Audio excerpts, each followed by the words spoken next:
आपल्या महाराष्ट्रामध्ये बऱ्याच कर्तृत्ववान महिला येऊन गेल्या. त्यातलं एक विशेष नाव म्हणजे अहिल्याबाई होळकर. आता या महिन्यात 300वी त्यांचा जन्मदिवस आहे.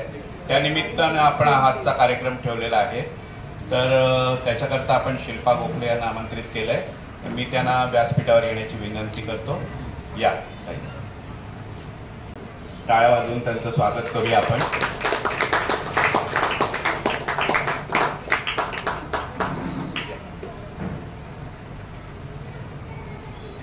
शिल्पाताई आपल्याकडे पहिल्यांदा येऊन गेलेले आहेत. मला वाटतं हो दोनदा येऊन गेले, 3-4 वेळा येऊन गेलेले आहेत. तर आता मी योगिनींना विनंती करतो की त्यांनी त्यांची ओळख करून द्यावी. नमस्कार. आचार्यत्री कट्टा याच्यावर सर्व रसिकांचं पहिलं तर खूप खूप स्वागत आहे.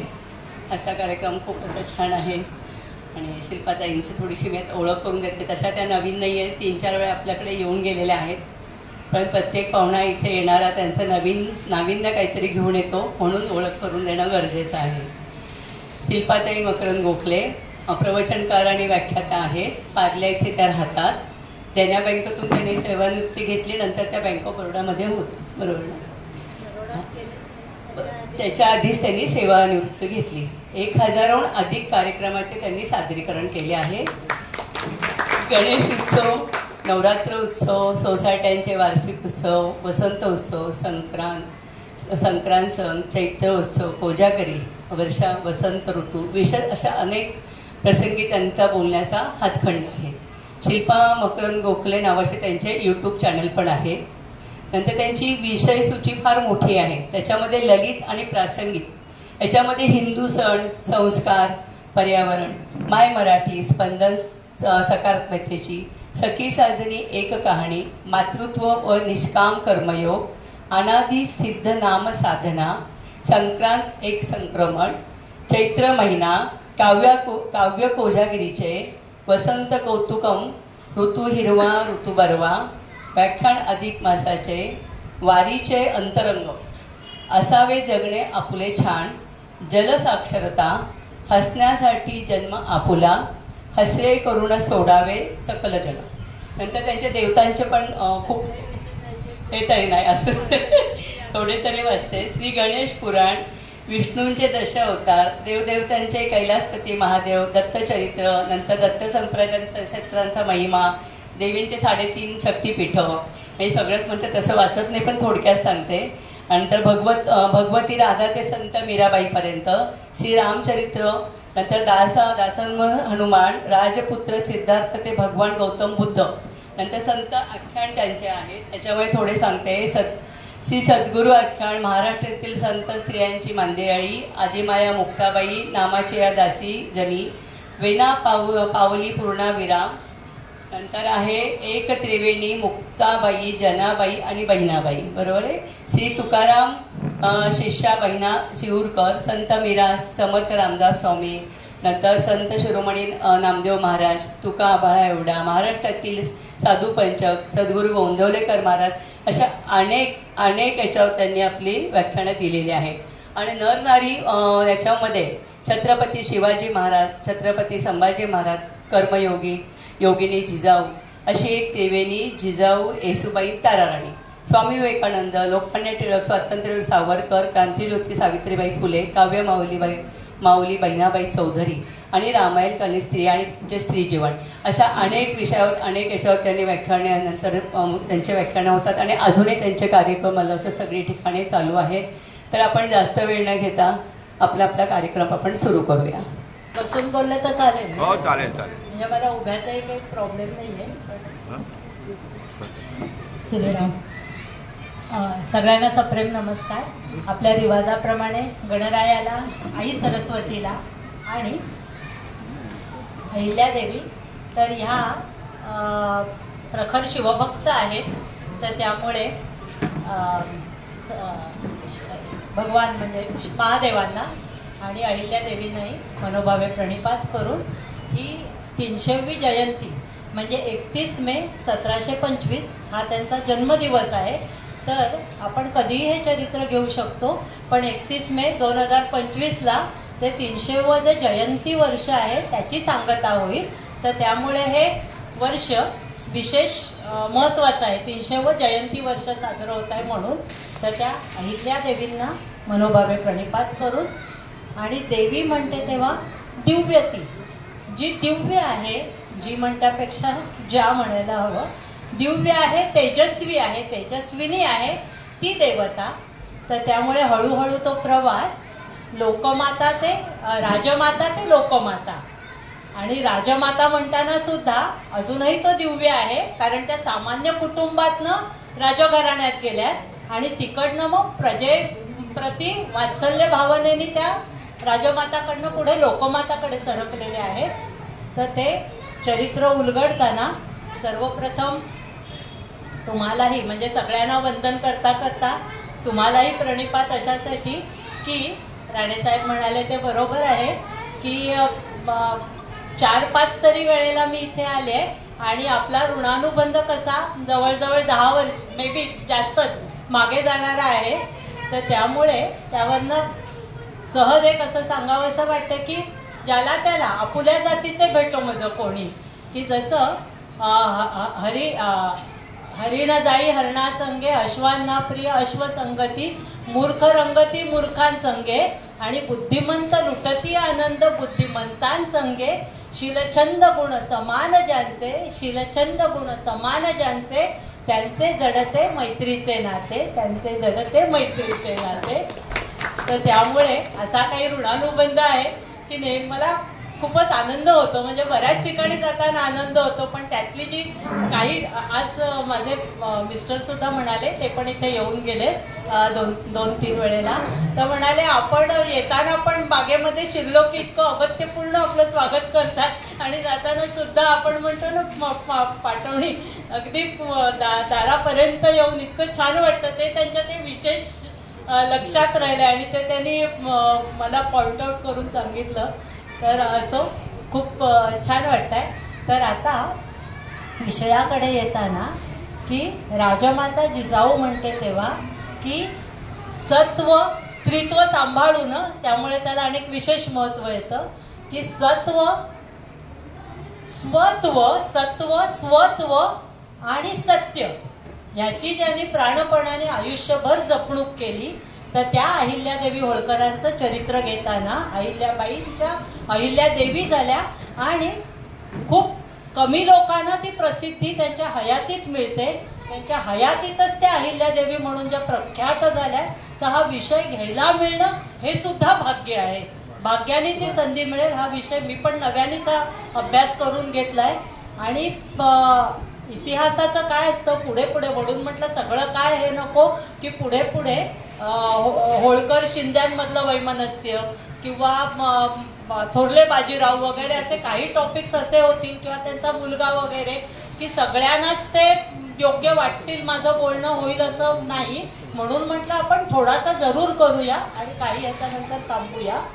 पण कर्मयोगिनी, राजयोगिनी आणि त्याचबरोबर शिवयोगिनी असंही बिरुद ज्यांना चुकून जर मी जिला म्हटलं काय खूप मोठ्यांना पण आपण कधी कधी असा उल्लेख करतो, प्रेमाने तो करतो, जसं लता मंगेशकर वगैरे.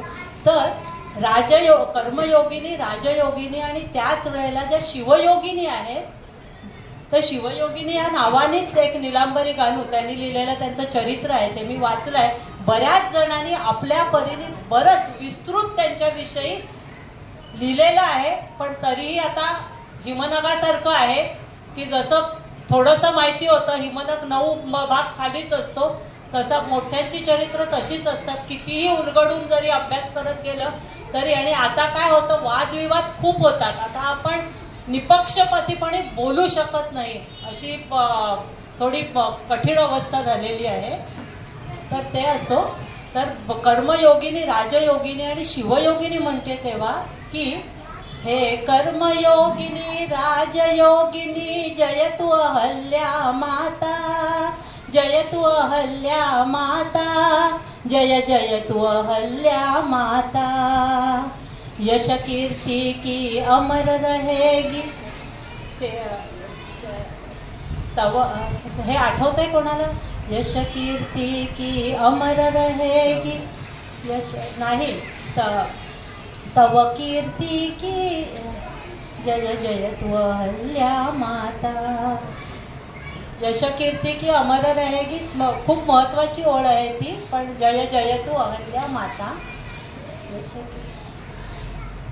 यश कीर्ती यश मूळचीच ओळ गेली आहे माझी, ती दुसरी ओळ येते. यश कीर्ती की अमर रहे, यश कीर्ती की गाथा जय जय तू अहल्या माता. तर त्या देवी अहल्याबाईंना नमस्कार. आणि त्या शिवयोगिनी म्हणते तेव्हा त्यांच्या माहेरच्या घराण्याकडनं आणि सासरच्या घराण्याकडनं सासरी त्या होळकर म्हणजे मल्हारराव होळकरांची स्नुषा आहे. आणि होळ त्यांचं जे गाव आहे सासरकडनं हे जेजुरीचा जो खंडेराया, कारण हे जेजुरीचे मल्हारी मार्तंडाचे उपासक आहेत, तर ते गावसुद्धा होळ त्यांचं जे मूळ गाव आहे ते त्या मल्हारी मार्तंडाच्या जेजुरीच्या नजीकचंच हे गाव आहे. तर त्यामुळे जय जय ते गाणंच कुठेतरी आत्मजा निनादत आहे. तर त्यामुळे शिवभक्त होण्यापाठीमागे जी 2-4 कारणं आहेत, तर त्या सासर माहेर दोन्हीकडनं जेजुरीच्या खंडेरायाच्या भक्त आहेत. आणि जेजुरीच्या खंडेरायाचा उल्लेख केला म्हणून 1-2 वाक्यात, कारण ते अनेक घराण्यांचं आणि म्हणजे धनगर असतील, रामोशी, मराठा, ब्राह्मण, आपला तो कुलदैवत नसेलही ते, पण अवघ्या महाराष्ट्राचंच ते आपण आदरपूर्वक कुलदैवत असा उल्लेख करू शकतो. तर जेजुरीचा खंडेराया म्हणते तेव्हा की पुण्यापासून 65 किलोमीटरवर कडे पठारावरती आणि 9 लाख पायरी, आपण सगळे गेलेलो पण आहोत तिथे. जसं काशीचा काळ भैरव आहे तसा हा मल्हारी म्हणजे मार्तंड भैरव, आणि हे साक्षात शिवस्वरूपच आहे मार्तंड भैरवाचं. आणि त्याचं रूप कसं आहे, हा उग्र आहे. आणि ह्या धनगर जातीतनं आलेल्या आहेत. जातीचा उल्लेख मला करायचा नाही, पण धनगर अशासाठी म्हणते की धनगरांचं हे दैवत राहिलेलं आहे. आणि हा घोड्यावरती स्वार आहे, जवळ कुत्रा त्याच्या समवेत आहे. आणि कुत्रा बघा, धनगरांबरोबर मेंढ्यांची राखण करायला कुत्रा नेहमी बरोबर लागतो. आणि हाती प्रचंड वजनदार अशी दुधारी तलवार मल्हारी मार्तंडाच्या हातात आहे. आणि अहो, हा मल्हारी मार्तंड जसा म्हाळसाकांत आहे, नेवाशाच्या म्हाळसेचा आहे, तसा धनगराच्या बानूचा पण आहे. त्यामुळे धनगर जातीची पूर्ण त्याच्या प्रती आपला तो देव अशी जी भावना आहे. आणि म्हणून जेव्हा चंपाषष्ठी किंवा एरवी जो मल्हारी मार्तंडाच्या दर्शनाला जातात तेव्हा की मल्हारी वारी मोतियानी द्यावी भरून, नाहीतर देवा मी जातो दुरून. आणि येळकोट येळकोट जय मल्हार म्हणून जी गर्जना चाललेली असते, तर येळकोट येळकोट जय मल्हार हे मल्हारी मार्तंडाचं आहे म्हणून जय मल्हार. पण येळकोट येळकोट म्हणजे येळ म्हणजे इळा म्हणजे पृथ्वी, आणि कोट म्हणजे संपूर्ण. अर्थ ध्यानात घ्या, अपभ्रंश होऊन तो येळकोट झाला की ही पृथ्वी धनधान्यानी सुबत्तेनी संपूर्ण भरून दे, म्हणून तो येळकोट येळकोट जय मल्हार अशी त्याच्याकडे अर्जो प्रार्थना केली आहे. पण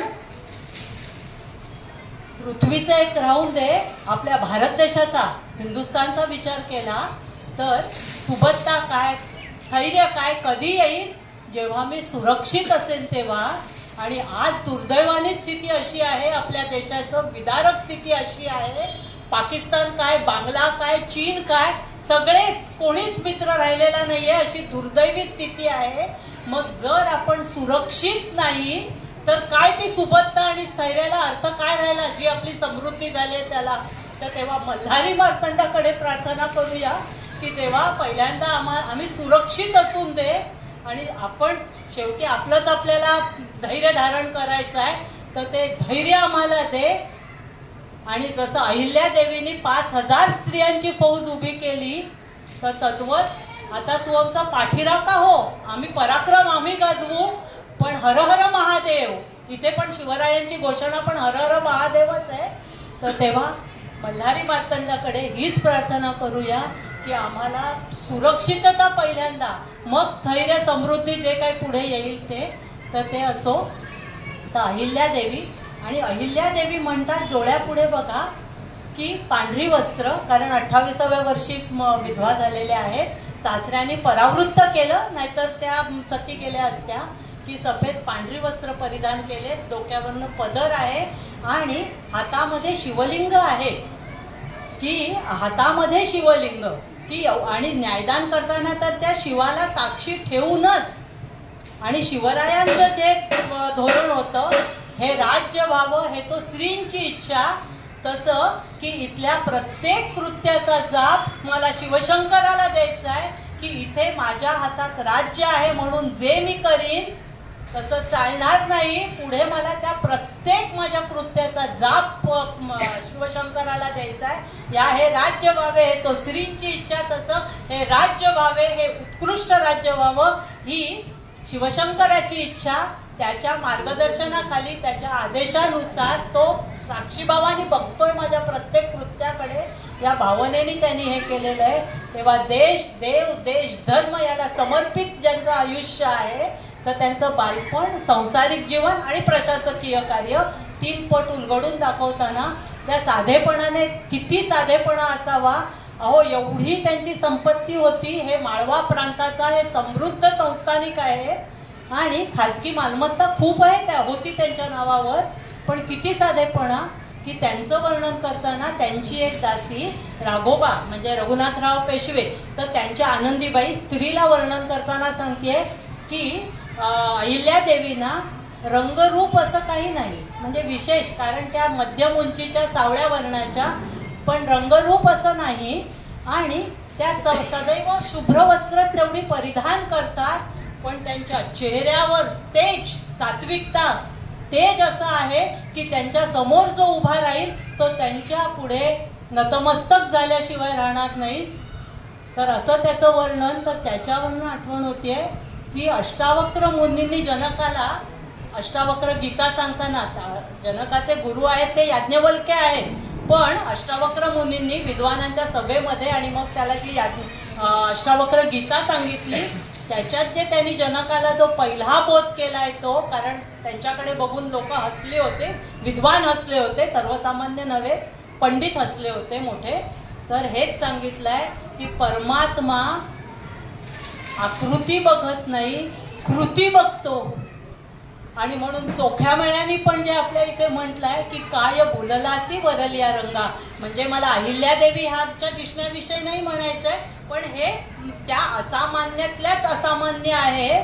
पण जे चोख्याने सांगितलंय की काय बोललासी वरलिया रंगा, किंवा जे कबीर म्हणतात की सूरत से किरत बडी, सूरत तो जाती रहे आणि किरत बिना पंख उड जाए, की कीर्ती मरावे परी कीर्ती रूपी उरावे, या ब्रिदाच्या साक्षी आहेत त्या अहिल्यादेवी होळकर. आणि त्या शिवभक्त म्हणून बघा की जिथे जिथे त्यांनी धर्मशाळा बांधल्या, त्यांनी एवढा इस्लामचा उन्माद पाहिला की अरे आपली लोक पराबंद होत आहेत आणि त्यांना कुठे त्राईमाम आचऱ्याला जागा उरत नाही, तर मंदिरात, धर्मशाळेत कुठेतरी त्यांना एक विसाव्याचं ठिकाण, आपण त्याच्यापाठी एक बरेच उद्देशाने त्या बांधलेल्या आहेत, पण एक उद्देश त्यातला तो आहे. तर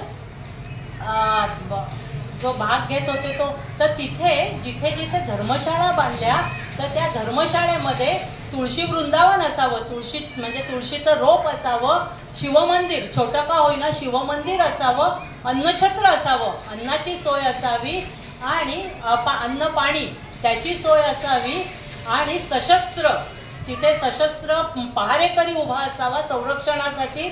अशा खूप दूरदृष्टीची धोरणी जी स्त्री आहे, तर त्या अहिल्यादेवींना प्रणाम.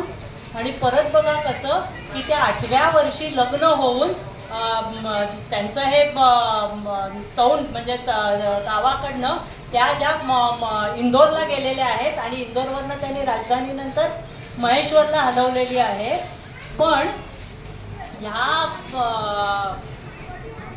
जो मुख्य भाग सांगत होते, एकदम डोक्यातनं गेला, की ज्या भागामध्ये त्या स्थिरावल्या, मध्य प्रदेशात माळवा प्रांतात, हा सगळा प्रांत बघा, आधी पूर्ण नर्मदा वाहते. आपण नर्मदा परिक्रमा केली असेल तर तिथे ओंकारेश्वर, महाकाल वगैरे, महेश्वर, ही सगळी शिवाची स्थानं आहेत. आणि हो साक्षात नर्मदा मैया कशी आहे, ही शिवपुत्री, ही शिवाची कन्या आहे. म्हणून आपण म्हणतो ना, नर्मदा कंकर सबही शंकर, तर त्या शिवाच्या भूमीमध्येच त्यांचं वास्तव्य झालं आणि तिथेच त्यांनी देह ठेवला की भगवंताला सुद्धा काळजी बघा कशी की जी शिवायलाच वाहून घेतलेलं ज्यांनी आयुष्य आहे त्यांना पहिल्यापासून अखेरपर्यंत शिवसान्निध्यच लाभलेलं आहे. हे विशेष. तर अशा अहिल्यादेवी होळकर तर त्यांचं चरित्र घेताना की जिने संतती मानिले स्वप्रजेला दिल्या सौख्य सोयी उभ्या भारताला. जिने संतती मानिले स्वप्रजेला दिल्या सौख्य सोयी उभ्या भारताला. जरी दुःखिता तृप्ती देई तुझ्याला नमस्कार माझा अहिल्या सतीला. तर जिने संतती मानिले स्वप्रजेला आणि स्वप्रजेला म्हणते तेव्हा फक्त माळव्याची प्रजा ही त्यांची स्वप्रजा नव्हती. अखंड हिंदुस्थान की सगळ्या हिंदुस्थानची. म्हणून नेपाळमधल्या पशुपतीनाथाचा पण त्यांनी जीर्णोद्धारामध्ये पैसा ओतलेला आहे की त्यांची संतती प्रजा कोणती तर सगळा भारत देश ही त्यांची संतती आहे. म्हणजे केवढा व्यापक दृष्टिकोन आहे. माझ्यापुरतंच बघण्याचा दृष्टिकोन नाही. जिने संतती मानिले स्वप्रजेला दिल्या सौख्य सोयी उभ्या भारताला. की त्यांनी ज्या सौख्य सोयी दिल्यात त्याची जी यादी न संपणारी आहे ती नंतर घेते. आणि जरी दुःखिता अहो एवढं दुःख त्यांच्या आयुष्यात त्यांनी झेललेलं आहे पण एक मला कधी वाच्यता नाही किंवा चेहऱ्यावरती त्याचा म्हणजे राज्य शासन करताना वैयक्तिक दुःख बाजूला ठेवलं. आणि म्हणूनच अशी लोक महात्मा या सदरात जातात. नेहमी मला एक वाक्य आठवतं की लोकमान्य टिळकांच्या चरित्रात की थोर माणसं सहसा आपलं दुःख बोलून दाखवत नाहीत. तर त्यावरनं म्हणजे महात्म्यांची चरित्र म्हणून परत परत वाचायला पाहिजेत, पारायण करायला पाहिजेत. पारायण म्हणजे पारंगत होण्यासाठी, त्यांच्या सम होण्यासाठी की आपण आपल्या दुःखांचा केवढा मोठा डांगोरा पिटत असतो आणि काय मामूली क्षुल्लक दुःख असतात आपली. पण अशी वाक्य वाचली ना की त्यावेळेपुरतं तरी आपलं दुःख आपण त्या क्षणी तरी आतल्यात गिळतो. मग परत नंतर उद्रेक होऊन घरीदारी आपण आपली दुःखांचा पाडा वाचतच राहतो. पण थोर माणसं सहसा आपलं दुःख वेदना त्याची वाच्यता करत नाही. आणि देवाचे इच्छे ते वर्तावे देव करील ते मानावे मग सहजची स्वभावे कृपाळू देव. जे समर्थांनी दासबोधात सांगितलंय ते देवाचे इच्छे ते वर्तावे देव करील ते मानावे. जशी परमात्म्याची इच्छा आहे तसंच घडणार. माझं प्राक्तन आहे त्याप्रमाणेच घडणार. पण खरोखर म्हणजे त्यांचा जो त्याग संयम सहनशीलता बाकी राज्यशासन निपुणत्व न्यायदानता वगैरे हे वेगळे पण हे व्यक्तिगत स्तरावरती त्यांचं जे की निस्पृह निपक्षपाती धोरण हे सगळं खूप म्हणजे मोठमोठ्याने वाखाणलेलं. आणि एक जॉन माल्कम म्हणून हा तेव्हाचा मध्य प्रदेश त्या प्रांतावरचा जो इंग्रजी अधिकारी होता तर त्यांनी परत परत उत्कृष्ट म्हणजे परका जेव्हा बाहेरची लोक सुद्धा जेव्हा वाखाणणी करतात स्वकीय करतात बाहेरची करतात तेव्हा हिमालया एवढं हे थोर बुलंद व्यक्तिमत्व झालं. तर अशा अहिल्यादेवी त्यांचा जन्म कुठला तर आपण अहमदनगर म्हणतो कारण मलिक अहमद निजामशाह तर त्या निजामाचं ते मोठं ठाणं होतं म्हणून ते मलिक अहमद निजामशाह त्यावरनं ते अहमदनगर. पण आता मात्र आणि आपण तर बऱ्याचदा नगर जिल्हा नगरला जाऊन येतो नगर जिल्हा असाच उल्लेख करतो पण आता अभिमानाने अहिल्यानगर म्हणायला पाहिजे. आता ते अहमदनगर नाहीये तर अहिल्यानगर आहे. बरीच नावं बदलली गेलेली आहेत औरंगाबाद वगैरे पण आपण त्याचा आवर्जून उल्लेख करत राहिला पाहिजे तर ते जुनं पुसलं जाणार. ते जुनं पुसलं जायलाच हवं. पण आज अहिल्यादेवींचं चरित्र आपल्याला माहिती आहे पण ते पुढच्या पिढीपर्यंत बोंब आहे सगळी. आणि माणूस जेव्हा इतिहास विसरतो ना आपला भलाबुरा वाईट इतिहासही माहिती पाहिजे काय चुका झाल्या त्याही माहिती पाहिजेत त्या सावरून पुढे जायचं आहे. माणूस जेव्हा आपला इतिहास विसरतो ना तेव्हा तो नवीन इतिहास निर्माण करू शकत नाही आणि तो इतिहास जमा व्हायला वेळ लागत नाही. आणि म्हणून आपल्या परीने आपलं कर्तव्य आहे. आपल्याला तर बरंच चरित्र माहिती आहे. आज हे काय मी सगळं संकलन करून तुमच्या पुढे सादर करते एवढंच पण पुढच्या पिढीपर्यंत ती मात्र वानवा आहे की पुढच्या पिढीला या प्रवाहात भाषा संस्कृती आपल्या रूढी परंपरात सगळं कसं काय इतिहासात घ्यायचं गोंधळ आहे मोठा. पण नगर अहिल्यानगरच त्यांचंच नाव आहे, नगर जिल्हा.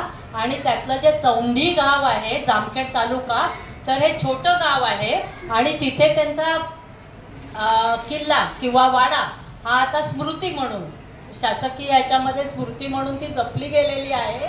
आणि त्यांचं माणकोजी शिंदे म्हणजे वडिलांचं नाव माणकोजी शिंदे आणि सुशीलाबाई आईचं नाव.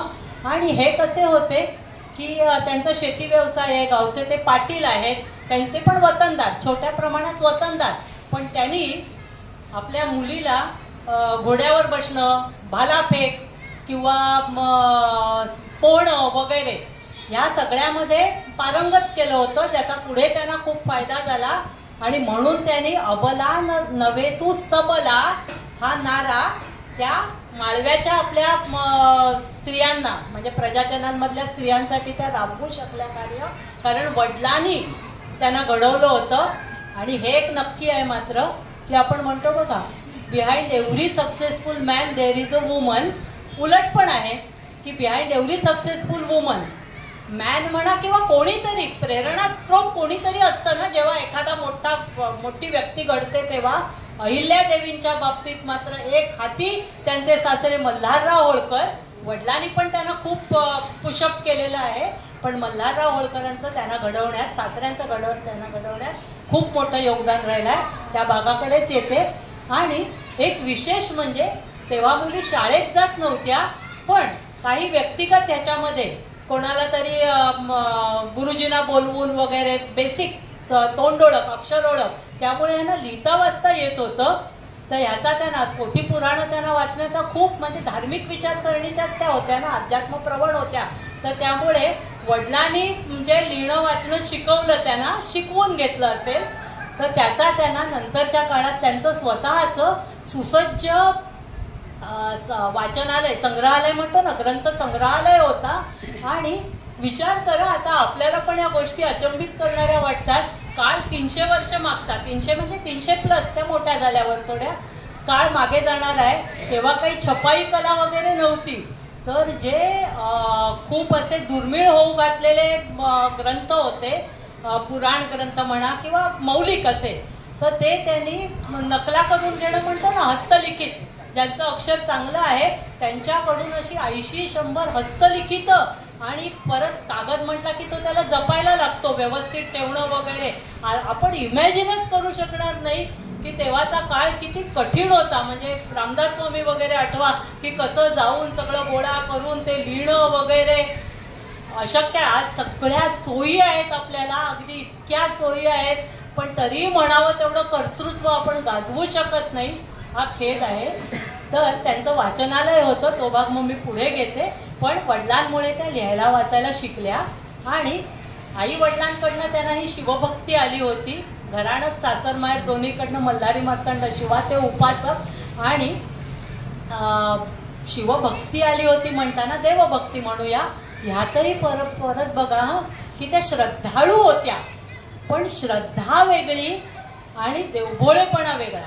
आता हे बरोबर बोलते ना जयंत नारळीकर, तर गणपती दूध पितो का कित्येकांनी विचारणा केली आणि त्यांनी ते दाखवून दिलं की पोकळीतनं ते दूध खेचलं जाऊ शकतं वगैरे. तर त्या मुद्द्याकडे न जाता मला हे म्हणायचं आहे की श्रद्धा वेगळी, सश्रद्ध जरूर असावं, श्रद्धा वेगळी आणि देवभोळेपणा वेगळा. म्हणजे श्रद्धा आपल्याला सशक्त करते, बळकट करते, आत्मनिर्भर करते. श्रद्धा असावीच, श्रद्धास्थानावर श्रद्धा असावीच. ती कोणाची शिवाजी महाराजांवर असेल, श्रद्धास्थान प्रत्येकाचं वेगळं असेल, दैवत वेगळं असेल, पण श्रद्धा निश्चित असावी.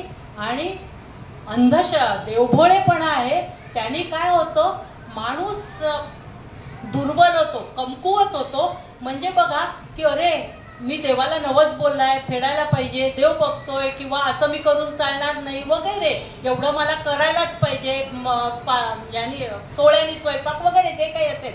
तर त्या देवभोळेपणामुळे माणूस अशांत होतो, एकेका वेळेला अस्थिर होतो आणि अराजक म्हणजे मनात निर्माण होतं. तर तेव्हा सश्रद्ध असावं, पण देवभोळे, भीतीपोटी नसावं. देवावरती भक्ती ही प्रीतीपोटी असावी, भीतीपोटी नसावी की देव कोपेल, मी असं नाही केलं तर वगैरे. भक्ती हवीच हवी देवावर. भक्तियोग हा सर्वश्रेष्ठ योग आहे, पण ती प्रीतीतून, भीतीतून उद्भवलेलं नसावं, म्हणजे भीतीतनं बाहेर पडून प्रीतिमय भक्ती देवावर करावी. अहिल्या देवींची ही भीतीतनं नव्हती, प्रीतीने त्यांनी वाहून घेतलं होतं शिवतत्वाला. आणि म्हणून शिवम भजेत शिवम भजता भजता त्या शिवमय होऊन त्यांची देहाची अखात झालेली आहे. तर आता पुढचा प्रसंग की त्या वयाच्या 8व्या वर्षी त्यांचा जन्म आहे हा 31 मे 1725 आणि त्यांची अखेर झालेली आहे 70 वर्षाचं आयुष्य 13 ऑगस्ट 1795. आणि 13 ऑगस्ट 1795 तर त्या दिवशी श्रावण अमावस्या होती. आपण म्हणू बाप रे अमावस्या म्हणजे आपण त्या दिवशी देहाची म्हणजे देह जाणं आपण अमावस्या म्हटल्यावर, पण ही कोणती अमावस्या आहे? श्रावण अमावस्या. आपल्याला सगळ्यांना माहिती आहे मातृदिन आणि 64 योगिनींचं, योगिनी म्हणजे या पार्वती स्वरूपिणी आहेत, तर 64 योगिनींचं पूजन करतो. त्या योगिनी या मातृस्वरूपिणी आहेत. तो आपला मातृदिन आहे. आपला मदर्स डे आत्ता झाला इंग्रजांच्या पद्धतीचा, तो नव्हे न ऋण जन्म देते पिठे, एक दिवसापुरतं आईचं प्रतिकृतज्ञता ही आपली संस्कृती नव्हे. तर त्या ज्या 64 योगिनी पूजन त्या मातृस्वरूपिणी, म्हणून आपण म्हणतो बघा या देवी सर्व भूतेषु मातृरूपेण संस्थिता नमस्तस्यै नमस्तस्यै नमस्तस्यै नमो नमः. तर म्हणून तो मातृदिन. आणि त्या मातृदिनाच्या दिवशी म्हणजे ही साक्षात योगिनीच आहे, शिवयोगिनी, राजयोगिनी, कर्मयोगिनी, त्यांच्या देहाची अखेर व्हावी हा एक छानच म्हणजे मोठा योगायोग आहे. एक नेहमी बघा मातृदिन ह्या दिवशी श्रावण अमावस्येला नेहमी एक विषय घेतला जातो, कारण तो स्त्रियांचं गुणगान त्या दिवशी होतं. म्हणून मातृत्व, नेतृत्व आणि कर्तृत्व. तर मातृत्वात जिजाऊ तेव्हा घेतली जाते, कर्तृत्वामध्ये झाशीची राणी घेतली जाते आणि नेतृत्वामध्ये आणि कर्तृत्व सगळ्याच डगरींवरती तेव्हा अहिल्यादेवी. या तिघींचाही आवर्जून तेव्हा एक विषय त्या दिवशी घेतला जातो आणि तो एकदम समर्पक विषय आहे, मातृत्व, कर्तृत्व आणि नेतृत्व सिद्ध करणाऱ्या. तर असं झालं की अहिल्यादेवी 1725चा जन्म, 1733 8व्या वर्षी लग्न, 1725 35 45 54 म्हणजे हे मी काय सनावळ नंतर माझी चालेल, सनावळ नंतर जाईल म्हणून आधी त्याचा हे करते की 1754 वयाच्या 28व्या वर्षी त्यांचे पती गेलेले आहेत कुंभेरच्या लढाईत राजस्थानला, ते पुढे घेते. आणि त्याच्यानंतर म्हणजे या त्यांच्या आयुष्य चरित्रातल्या या महत्त्वाच्या ज्या तारखा आहेत तेवढ्या नक्की आपल्याला माहिती हव्यात. 1761 14 जानेवारी 1761 पानिपत, दुर्दैवी पानिपत, ज्याचे खूप मोठे आघात झाले, त्याच्यामध्ये होळकर नाही आहेत सामील किंवा आहेतही, तो भाग पुढे घेते. नंतर त्याच धक्क्याने म्हणा किंवा एक तोच महत्त्वाचा 1766ला मल्हारराव गेलेले आहेत, त्यांच्या पाठी एक म्हणजे प्रचंड जी शक्ती जी मल्हाररावांची होती ती 1766. आणि त्याच्यानंतर 1772ला माधवराव पेशवे गेलेले आहेत आणि यांची पेशवे आणि शाहूंप्रती पूर्ण निष्ठा आहे. आणि त्याच्यानंतर 1795ला ते ऑगस्ट 1795ला ह्या गेल्या.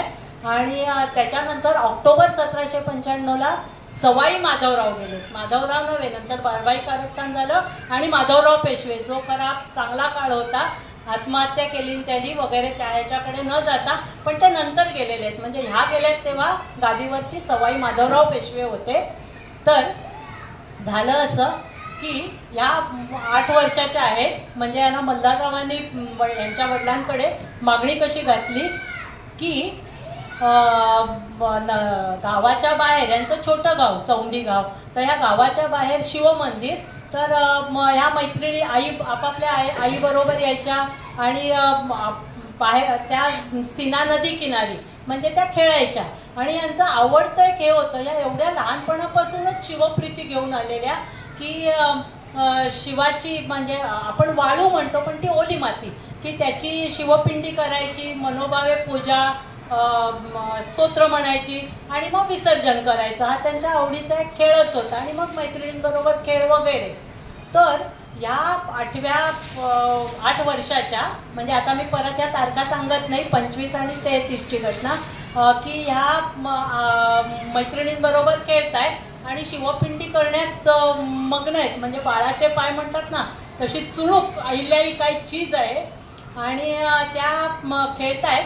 आणि काय झालं तेव्हाच थोरले बाजीराव आणि मल्हारराव होळकर, तेव्हा मल्हारराव होळकर सुभेदार होते आणि ते त्यांचा हे करून लढाईची धामधूम संपून ते पुण्याकडे परतत होते.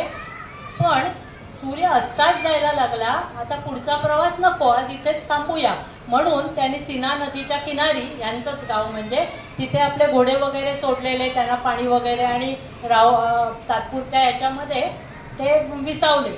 तो काय झालं,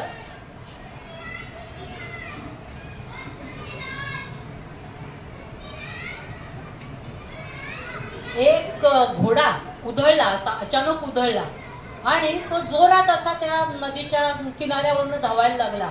आणि दृश्य बघा, म्हणजे कधी कधी इमॅजिन, आता मी जे वाचलंय त्याच्यात चित्र होतं, पिक्चर स्पीक्स 1000 वर्ड्स, तसं ती कल्पना यायला तुम्ही चित्रमय डोळ्यापुढे आणा. आणि याने ती अशी शिवपिंडी केलेली आहे आणि त्या भान हरपून त्या करतायत, मैत्रिणी वगैरे खेळ चाललाय. आणि तो घोडा उधळला म्हटल्याबरोबर या 7-8 वर्षाच्या मुली एकदम घाबरल्या आणि धावत धावत आपल्या त्या देवळामध्ये आई वगैरे होती तिकडे पळाल्या. पण हिनी बघा, हिनी मात्र अशी ओढवी झाली, लहान मुलगी परकरी ओढवी झाली आणि ती पिंड झाकली, प्रोटेक्ट केली. आणि तो घोडा जो उधळला, शिवशंकरच पाठीराखा म्हटल्यावर काय, तो घोडा मात्र यांच्यावरनं उडी मारून गेला. म्हणजे त्या बचावल्या, लहान मुलीला काही झालं नाही. पण लांब अंतरावरती बाजीराव, थोरले बाजीराव आणि मल्हारराव उभे होते. तर अखरीच म्हणजे ही मुलगी आणि काय असं चाललंय म्हणून ते पुढे आले आणि जरा ह्यानीच विचारलं, अगं तू हे काय करतेस, त्या घोडा तुला लाथाडून गेला असता तर मेली असतीस ना, म्हणजे जखमी, हे काय तू करतेस म्हणून. तशी तिने म्हटलंय, उत्तर दिलं की माझ्या वडिलांनी मला शिकवलं आहे की आपण जे निर्माण केलं तर प्राणपणाने त्याचं संरक्षण करणं, जे निर्मिले, जे आपण निर्मिले त्याचं प्राणपणाने रक्षण करावं, ते ही वडिलांची शिकवण आहे. तर त्यामुळे ती घाबरलीच नाही. तशी मल्हाररावांच्याही लक्षात आलं हे पाणी काही और आहे म्हणून, की जे आपण निर्मिले, निर्मिले ते स्वयची रक्षा हवी, आपली जबाबदारी आहे. ती जबाबदारी मी दुसऱ्यावर टाकू शकत नाही. तशी दोघांच्याही लक्षात आलं हे पाणी काही चमक आहे, एकदम हे वेगळंच आहे, विरोधात्तपणा, बालवयातलं शौर्य वगैरे. आणि मग बाजीरावांनी सुचवलं की ही तुमची म्हणजे हिला सून करा आणि हे स्वतः मल्हारराव पण रत्नपारखीत आणि ही नावारूपाला अजून लौकिक वाढवेल तुमच्या याचा, घराण्याचा आणि आपल्या माळवा संस्थानाचा. आणि इथे 2 वाक्यात हे घ्यायला पाहिजे उकल, कारण होळकरांचे त्यांनी लगोलग मागणी घातली तिला आणि ती खंडेरावांची पत्नी झाली. मोठ्या थाटामाटात तो विवाह सोहळा झाला. आणि ही जी अहिल्या माणकोजी शिंदे होती ती अहिल्या खंडेराव होळकर घराण्यामध्ये गेली. पण 2 एका छोट्या 4 शब्दात तरी बाजीराव आणि मल्हाररावांचा उल्लेख करायला हवा, कारण शेवटपर्यंत होळकर घराणं हे म्हणजे पेशव्यांप्रती कायम चांगले संबंध राहिलेले. कधी म्हणजे गद्दारी म्हणा किंवा काही असं वेडावाकडा शब्दच श्रीमंतांविषयी निघालेला नाहीये. तर त्या निमित्ताने म्हणजे मल्हारराव ही काय पराक्रमी असावी हे सांगण्यासाठी, की आपण तो शोलेमध्ये आया गब्बर वगैरे ना, तसं मुघलांचं सैन्य संताजी धनाजीचे कसे घोडे म्हणजे हे पुजायचे औरंग्याचे, तर तसं की आया मल्हार आया म्हणून नुसती हाकाटी पिटली ना तरी सुद्धा हे मुघलांचं बुजगावण्यासारखं सैन्य पळायचं. आणि ह्या काही अशा सांगोपांगीच्या गोष्टी नाही आहे, इतिहासातनं परत परत आलेल्या मल्हाररावांच्या पराक्रमाच्या गोष्टी आहे. अहो पण या माणकाला, एवढ्या उत्तम सेनानीला कोणाच्या हे नजरेत आलं तर थोरले बाजीराव पेशवे. की असं झालं, बाजीराव पेशव्यांचं कसं की कायम घोड्यावरती स्वार, मुठीमध्ये म्हणजे हात कायम तलवारीच्या मुठीवरती, आणि विजेच्या वेगाने चपळाईने त्यांच्या हालचाली, आणि वाटेमध्ये शेतामधलं कणसं वगैरे जे मिळेल ते खायचं, अडून राहायचं नाही.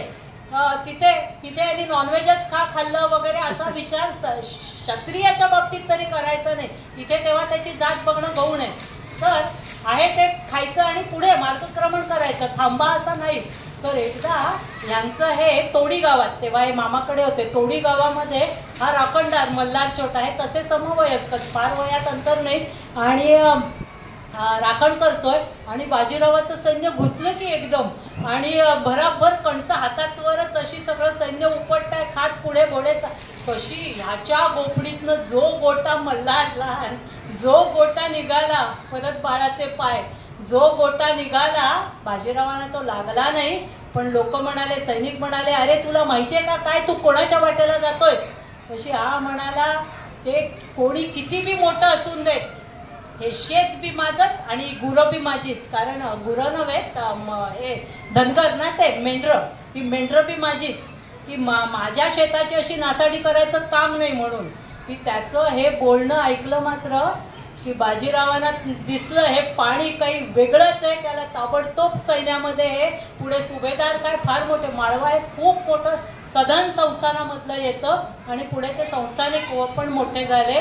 पण जसे मल्हारराव पण रत्नपारखी, तसे बाजीराव म्हणजे शिंदे काय, होळकर काय, किंवा एक पवार, धार, मध्य प्रदेशात एक धार म्हणून छोटा भाग येतो, तर त्या धारचे संस्थानिक जे पवार, या सगळ्यांना हे बहुतेक समवयस्क तसे येणार, महाजी शिंदे म्हणते ते. तर या समवयस्कांना त्यांनी एकत्र करून असं मोठं छान उत्कृष्टच कामगिरी झाली बाजीरावांची.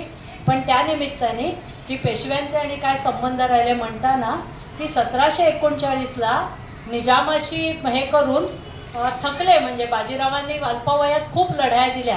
1740ला त्या नर्मदा रावेर तीरी, तर तिथे त्यांचा मुक्काम, आणि ते आजारी पडले, आणि सततची धामधूम वगैरे.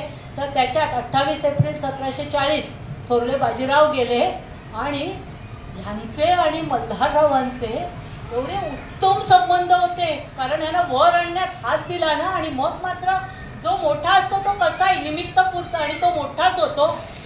पण त्यावरनं परत एक बघा की माझ्या शेतात येण्याचं कोणाचं काम नाही, नासाडी करण्याचं असं म्हटलं असतं तर आत्ताचा एखादा राजकारणी असता, कोणीही असेल, तो म्हणाला असता, कोण रे हा आवाज देतोय, संपवा याला, हा कोण माझ्या विरुद्ध बोलतोय, संपवा याला, अशी भाषा झाली असती.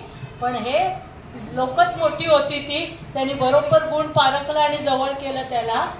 तर हे गेल्यावरती दुःख असं एवढं झालं यांना की मल्हारराव ढसाढसा रडले. आणि मग यांचे जे गंगोज तात्या म्हणून गंगोजी तात्या, तर त्यांचे कारभारी, तर त्यांनी खूप ब्राह्मणांना दान धर्म वस्त्र वगैरे दिली. का? कारण बाजीरावांच्या आत्म्याला शांती लाभावी म्हणून. लहान वयात अकल्पित रावेर केडीला ते गेले असे, आणि तिथे बघा आजही दुर्लक्षित आहेत बरीच स्थानं, की एक घुमटी वजा समाधी आहे, आणि नर्मदेचं पात्र झुळूझुळू, नर्मदेने काय मध्य प्रदेशवर वरदहस्त आहे, झुळूझुळू पात्र वाहत आहे. आणि शिवमंदिर आहे की अहिल्यादेवीने जे अनेक शिवमंदिरांचा जीर्णोद्धार केला, त्यात 12 ज्योतिर्लिंग लाईनीने घ्यायची, की खालचं रामेश्वर आणि वरचं बद्री आणि केदारपासून. तर मधली सगळीच आली, आपलं भीमाशंकर, नाशिकचं त्र्यंबकेश्वर सगळीच आली. पण प्रसंग असा झाला बघा, म्हणजे याच्यात अहिल्यादेवींचा एक गुण सांगण्यासाठी की एवढा दानधर्म त्या गंगोजी तात्यांनी केला, त्यांचे मोठे कारभारी, आणि तो खाजगी खर्चामध्ये टाकला, हे खाजगी नव्हे सरकारी खर्चात टाकला. आणि हे जसं कळलं मल्हाररावांच्या हयातीतच अहिल्याबाई देखरेख करायला लागल्या होत्या. मल्हारराव कायम कीर्तीवरती असायचे आणि मल्हारराव काय म्हणायचे की देवा मल्हारी मार्तंडांनी हे एवढं उत्तम रत्न आम्हाला दिलेलं आहे की त्यांच्या जीवावर, सुनबाईच्या जीवावरती आम्ही मुलुकगिरी करायला मोकळे आहोत म्हणून. आणि एकदम निहायत खुश असायचे आपल्या सुनबाईच्या कामगिरीवरती सर्वतोपरी, सगळ्यात दानधर्म असून दे, राज्य प्रशासन असून दे, सगळ्याच ह्याच्यावरती. पण इथे असं झालं की गंगोजी तात्यांना खडसावताना ह्या म्हणाल्या की थोरले बाजीराव हे आपल्या माझ्या मामंजींचे हे शपथबंधू होते, त्यांच्यासाठी जो खर्च, हे वाक्य अंडरलाईन ना, त्यांच्यासाठी जो खर्च केला, त्यांच्या आत्म्याला हे मिळावं शांती म्हणून जो खर्च केला तो तुम्ही सरकारी तिजोरीत कसा टाकता? म्हणजे हा आमच्यासाठी, आमचा माणूस आहे हा, तो खाजगीतनं खर्च वळता करा आणि सरकारी तिजोरीतला एकही पैसा खाजगी ह्याच्यात जाता कामा नये. उलट प्रसंगी खाजगी खर्चामधनं सरकारी खर्चामध्ये खर्च झाला तरी चालेल एक वेळ, पण सरकारी तिजोरीतला एकही नवा पैसा हा खाजगीकडे वळता होता कामा नये. खर्च वळवा, हा सरकारी याच्यातनं खाजगीमध्ये खर्च वळवा. सांगण्याचं तात्पर्य त्या किती निस्पृह आणि सर्वार्थाने त्या स्वतःसाठी न राखणाऱ्या होत्या, एक प्रसंग सांगण्यासाठी म्हणून. तर ते असो. तर पुढे जाऊन की लग्न झालं आणि नंतर त्यांच्या लक्षात आलं, इथे मला वाटतं थांबवा आता, कारण आता त्यांच्या मुलाकडे येते आपल्यासाठी. पण कुठेतरी ह्या त्यांचं प्रशासन उत्कृष्ट म्हणून की त्यांचा आदर्श डोळ्यापुढे ठेवून त्या मार्गावर एक तरी पाऊल टाकूया, तर हीच त्यांना ती खरी मानवंदना होईल. तर तेव्हा या म्हणजे खूप मोठं चरित्र आहे. नंतर यशवंतराव फणसे बसले, पण आज एवढी वर्ष झाली तरीही त्यांचा राज्यकारभार असेल, न्यायदान असेल, और टपाल व्यवस्था त्यांनी माळवा ते पुणा, कारण पेशवे हेडक्वार्टर होते शाहूनगर, त्यांनी टपाल व्यवस्था हे केली. त्यांच्या लक्षात आलं टपाल लेट जात आहे. मग त्यांना दिरंगाई लक्षात आली, त्यांनी ताबडतोब वेतन कमी केलं. जे घोड्यावरनं इकडनं तिकडे पुढे पुढे वेतन कमी केलं, दट्ट्या बसला बरोबर, मग ते सुरळीत वेतन व्यवस्था झाली. असे पैलू, शतपैलू किंवा अष्टपैलू व्यक्तिमत्व आहे. घेऊ तेवढे थोडं आहे, पण खरोखर क्वचित शतकातनं असं एखादं मोठं व्यक्तिमत्व होऊन जातं. तर त्या सर्वार्थाने पुण्यप्रद आहेत आणि दानशूर आहेत, दानाची परिसीमा आहे. तर मनोभावे प्रणिपात करून इथेच सांगता करते. यांना ना मी राणे साहेबांचा पण आहे, सरांचा, आणि जोशी मॅडमचा आहे, म्हणून एक छान त्यांचं ना एकता मासिकात त्यांच्यावरती एक छान लेख आलाय. म्हणजे विस्तृत असं वर्णन केलेला, व्यक्तिगत ह्याच्या कमी परामर्श आहे, तो मी तुम्हाला फॉरवर्ड करीन. आणि त्या व्यतिरिक्त आता या 2-3 दिवसामध्ये आकाशवाणी का काय सह्याद्री वाहिनी कुठेतरी त्यांची 2-4 गाणी किंवा काहीतरी अशी सादरीकरण आहे. जे मला मेसेज आले ते मी पाठवते, ते ग्रुपवरती नक्की पाठवा. सोमवारी येते वनिता मंडळ. हां, मग हे ऐकून ठेवा, सोमवारी वनिता मंडळ. तर तेव्हा तर ते आता बघत्या ते ओळ आठवते का, हे कर्मयोगिनी राजयोगिनी जय तू अहल्या माता, जय तू अहल्या माता, जय जय तू अहल्या माता, युगो युगोंतक अमर रहे. ते येईल का ना त्या दिवशी, युगो युगोंतक अमर रहेगी तव यश कीर्ती की गाथा, जय जय तू अहल्या माता, जय जय अहल्या.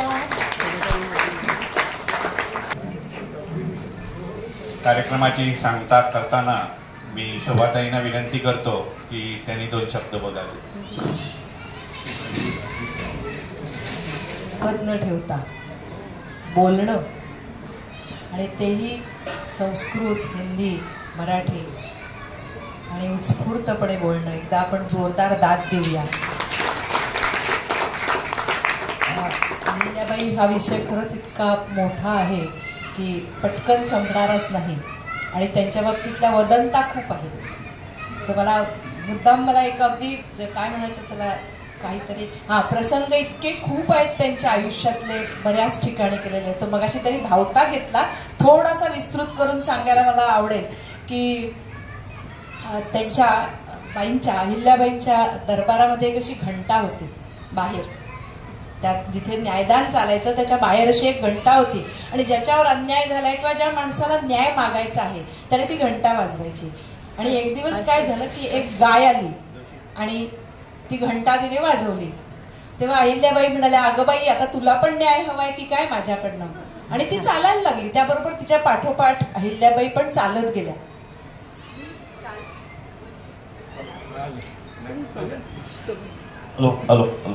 अहिल्याबाई पण चालत गेल्या त्या गायीच्या मागोमाग. आणि तिथे गेल्यानंतर त्यांना दिसलं की त्या गायीचं बाळ, वासरू मरून पडलेलं होतं आणि खूप लोक तिथे जमलेले होते. आणि मग त्यांनी विचारलं की काय झालं? तर म्हणे कोणीतरी एक घोडेस्वार आला आणि त्याने या वासराला चिरडून गेलाय तो, आणि तो थांबलाही नाही.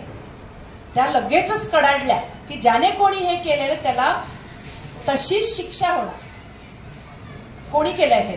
पण सगळेजण आपापसात कुजबुलायला लागले, बोलायला लागले, पण कोणी उत्तर द्यायला तयार नाही. तेव्हा दरडावून अहिल्याबाईंनी विचारलं की कोणी केलंय हे मला कळलं पाहिजे. आणि तेव्हा हळूच कोणीतरी म्हणालं की मालोजीने केलंय. मालोजीरावाने म्हणजे बाईंचा मुलगा.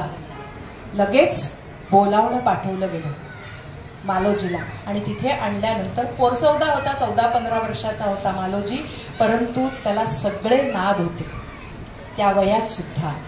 आणि त्याला विशेष म्हणजे ब्राह्मणांना छळायला फार आवडायचं, म्हणजे धोतर दान करायचं आणि त्याच्यातनं विंचू सोडायचं.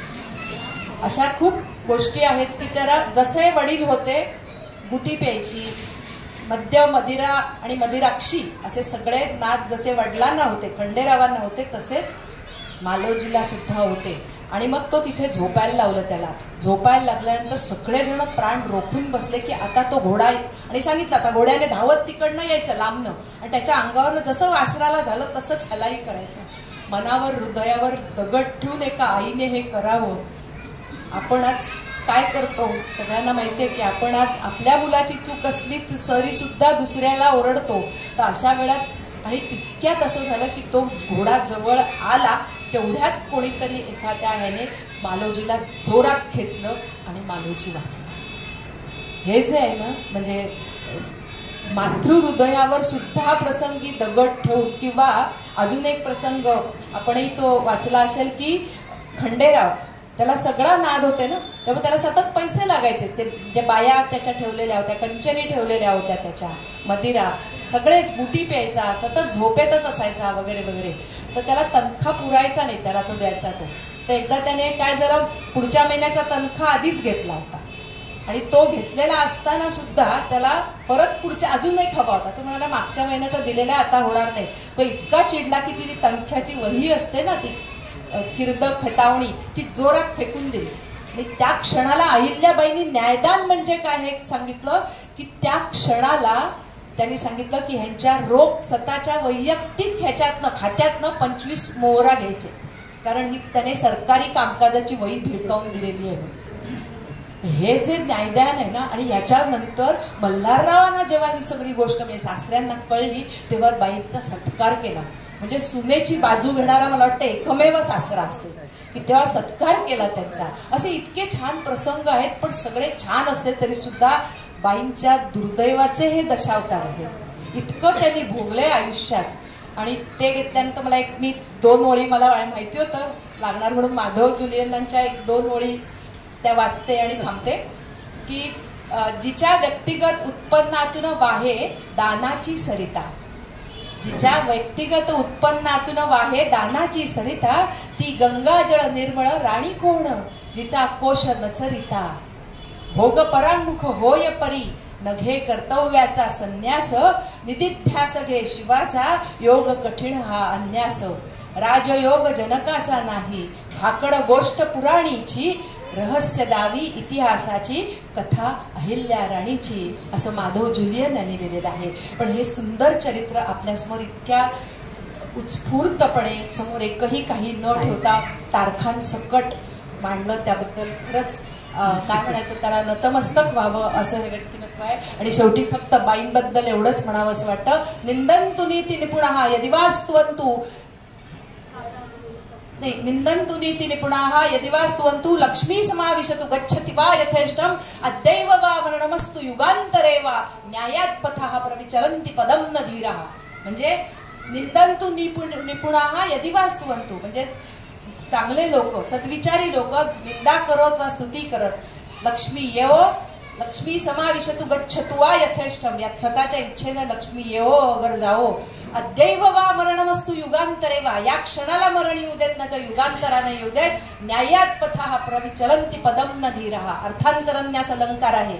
एकाही क्षणापासून जे विचारी लोक असतात ते जराही ढळत नाहीत. कुठचीही अडचण आली तरी सुद्धा पदम न धीरः, न्यायात पथः प्रविचलन्ति, विचल होत नाही मनाची, हेच मोठ्या लोकांचं लक्षण आहे. आणि जे अहिल्याबाईंनी आपल्या कर्तृत्वातनं, व्यक्तित्वातनं आणि आपल्या नेतृत्व गुणातनं, दातृत्वातनं जे दाखवून दिलं त्याच्याबद्दल मला वाटतं अधिकाधिक वाचावं. आता खूप काही येत आहे आणि वाचण्यासारखं आहे. पण शिल्पाताई खूप खूप छान सांगितलं, आम्हाला खूप आवडलं पण. आणि इथला एकही मला वाटतं कोणी उठून गेला नाही, याच्यातच आहे. आणि कोणालाही मोबाईल बघावा असा वाटला नाही. हा, त्या अर्थी मला वाटतं भर्तृहरीच्या नीतिशतकातला आहे. आत्ताचा हा जो श्लोक सांगितला ना तो नीतिशतकातला आहे भर्तृहरीचा. अर्थांतरन्यास अलंकार त्यातनं आहे. म्हणजे 3 दाखले देऊन शेवटच्या ह्याच्यामध्ये नियम सांगितलेला असतो. खूप खूप छान. आणि असं वाटत होतं की तुमच्याकडनं ऐकतच राहावं. खूप खूप दाखले दिलेत आणि छान मनापासून हृदयातनं बोललात. मला वाटतं ह्या हृदयाचा त्या हृदयाशी संवाद खूप छान झाला. मला वाटतं आम्ही सगळे पावलो. अहिल्याबाई आमच्या मनात पोचल्या. मनापासून धन्यवाद. पण नंतर जे राहिले ना खूप वाताहत झाली, निसट्ट झालं की पारडं झुकलं क्षणात. पण त्या सगळ्यांचं परत उस्तवाऱ्या करण्यात वगैरे विदीर्ण झाले मल्हारराव सुद्धा त्या ह्याच्यात. काय कारणाने मात्र बरेच संस्थानिक जे उतरले नाहीत त्याच्यात ते हे त्यांचं एक दाखवलं जातं होळकरांचं. आणि अहिल्यादेवींवरती कधी कधी की त्यांनी राज्यविस्तार नाही केला वगैरे, स्वतःच्याच भागाची सुजलाम सुफलाम करण्याकडेच लक्ष ठेवलं. शेवटी काय इतिहासकार वेगवेगळ्या अंगाने लिहित जातात. असे थोडे 2 मुद्दे त्यांच्या होळकर घराण्याविषयी.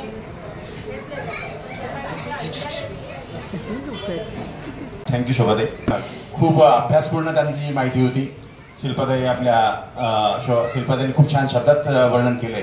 त्याबद्दल मी आपणा सर्वांच्या वतीनं शिल्पाताईंचे आभार मानतो. तसं शोभाताईंनी सुद्धा छान शब्दात वर्णन केलं आहे. त्यांचे आभार मानलेत. त्यांचे सुद्धा आभार मानतो. आमच्या या आत्रेकट्ट्याची प्रथा आहे ताई. काहीतरी आपण आला तिथं तर थोडंसं मानधन तुम्ही तर अपेक्षा नव्हतीच नव्हतीच तरी पण मान देण्याची आमची प्रथा आहे. तर मी राणेसाहेबांना विनंती करतो की त्यांनी शिल्पाताईंना आपल्या भावनांचं प्रतीक त्याचा स्वीकार करावा.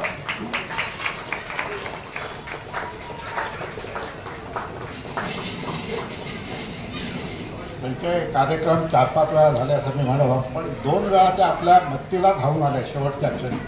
पूर्वी एकदा असा ते कार्यक्रम होता महिला दिनानिमित्त, तर ते वक्त्या येऊ शकल्या नाहीत. मग सकाळी आम्ही यांना फोन केला आणि गोंधळकर महाराजांवरती त्या बोलल्या होत्या. आजचा कार्यक्रम थोडासा तसाच आहे. ज्यांचा कार्यक्रम तरी काय झालं होतं, पण त्यांना फॉरेनची टूर आली काहीतरी आणि त्यामुळे त्या मला की क्षमस्व येऊ शकत नाही.